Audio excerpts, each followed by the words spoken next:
हाय everyone, myself doctor Sanjay Grahari, MD paediatric Jhansi. आज हम discuss करेंगे कोविड वैक्सीन के बारे में। जैसा कि हम जानते हैं, गवर्नमेंट ऑफ इंडिया ने 2 वैक्सीन को अप्रूवल दिया है, Covishield and Covaxin. Covishield is a recombinant vaccine and Covaxin is a inactivated vaccine. और इनकी जो डोजिंग है वो 1 मंथ इंटरवल 2 डोज देने हैं। इनमें IM इंजेक्शन 0.5 ml IM देने हैं 28 से 30 दिन के इंटरवल के बीच में। और जो कोवैक्सीन वैक्सीन है, उसमें जो एंटीबॉडी बनती है वो S1 प्रोटीन के अगेंस्ट, RBD और न्यूक्लियोप्रोटीन के अगेंस्ट जो एंटीजन बनते हैं, एंटीबॉडीज़ बनते हैं। और इसके बारे में जो है जो लगाने के बाद जो कुछ साइड इफ़ेक्ट हैं, जैसे फ्लू लाइक सिम्टम्स होते हैं, नोजिया हो सकता है, एब्डोमिनल पेन, बॉडी एक, इंजेक्शन साइट पेन। मेन तो सिम्टम यही है, इंजेक्शन साइट पेन हो रहा है, फीवर हो सकता है, बॉडी एक हो सकती है। ऐसे कुछ सिम्टम्स, माइल्ड से सिम्टम आ सकते हैं। और अब इसके अलावा कुछ क्वेश्चंस हैं जो लोगों के दिमाग में आते हैं, जैसे कि कोविड वैक्सीन लगवाने के कितने दिन बाद एंटीबॉडी या प्रोटेक्शन शुरू हो सकता है। तो जैसा कि अभी तक एक्सपेक्टेड है कि वैक्सीन के लगवाने के सेकेंड डोज वैक्सीन यानी वैक्सीनेशन कंप्लीशन के बाद करीब 14 दिन बाद ये प्रोटेक्शन जो है एंटीबॉडीज़ का इतना सिग्निफिकेंट मात्रा में होती है कि वो कोरोना के अगेंस्ट वैक्सीन बन पाए और प्रोटेक्शन होती है।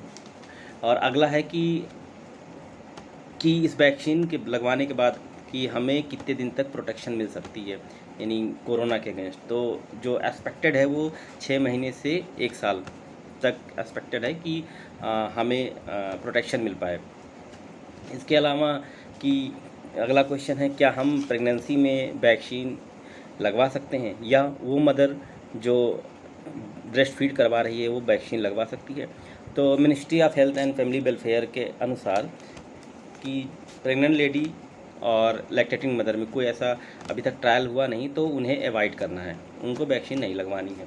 अगला क्वेश्चन आता है कि यदि हम पहला डोज कोविशील्ड की लगवा लिए हैं तो क्या नेक्स्ट डोज हम कोवैक्सीन के लगवा सकते हैं? नहीं, जिस ब्रांड का आप वैक्सीन लगवा रहे हैं उसी ब्रांड की वैक्सीन आपको लगवानी है। इसके अलावा जो क्वेरीज अभी आ रही हैं कि यदि हमने पहली डोज लगवा ली है या हमें कोरोना के सिम्टम आ रहे हैं तो हमें क्या वैक्सीन लगवानी चाहिए। तो यदि किसी को कोरोना के सिम्टम आ रहे हैं या फ्लू लाइक सिम्टम्स आ रहे हैं, सस्पेक्टेड या कंफर्म है, तो हाँ वैक्सीन लगवाए, लेकिन जब वो सिम्टम फ्री हो जाए, वो पूरी तरीके से ठीक हो जाए, उसके 14 दिन बाद जो है हम वैक्सीन को लगवा सकते हैं। मिनिमम 14 दिन होने चाहिए, इसके बाद हम वैक्सीन को लगवा सकते हैं।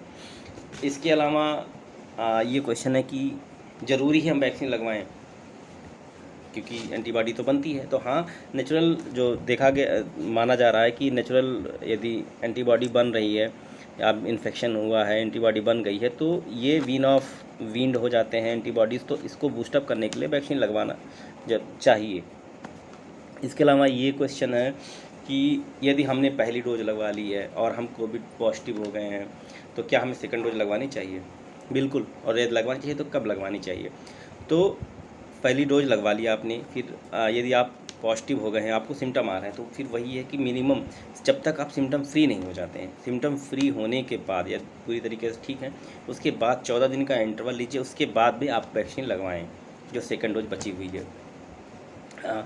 इसके अलावा और सारे क्वेश्चन है कि कोई ऐसा पेशेंट है जो डायबिटिक है, हाइपरटेंसिव है, किडनी डिजीज़ है, क्रोनिक लंग डिजीज़ है, तो क्या उसको वैक्सीन लगवानी चाहिए?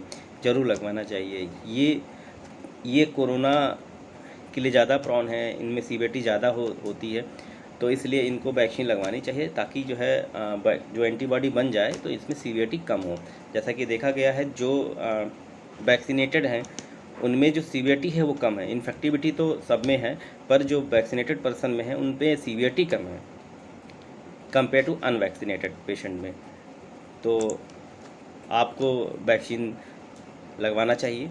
और वैक्सीन से कोई क्वेरी है तो आप हमें जो है नीचे कमेंट में लिख सकते हैं। Thank you.